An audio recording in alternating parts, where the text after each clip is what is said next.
सायवाडा नगरीत प्रभू श्रीरामांच्या प्राणप्रतिष्ठेचे घरोघरी निमंत्रण। प्रभू श्रीरामांच्या प्राणप्रतिष्ठा महोत्सव येत्या 22 जानेवारीला अयोध्येत साजरा होत आहे। या महोत्सवाचा उत्साह देशभरात असून घरोघरी पोहोचवण्याचा संकल्प केला आहे।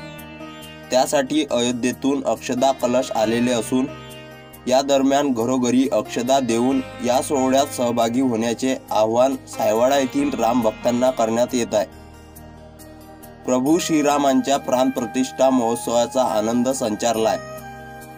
आवाहन केल्यानुसार गावातील नागरिक या दिशेने कामाला लागलेले आहेत।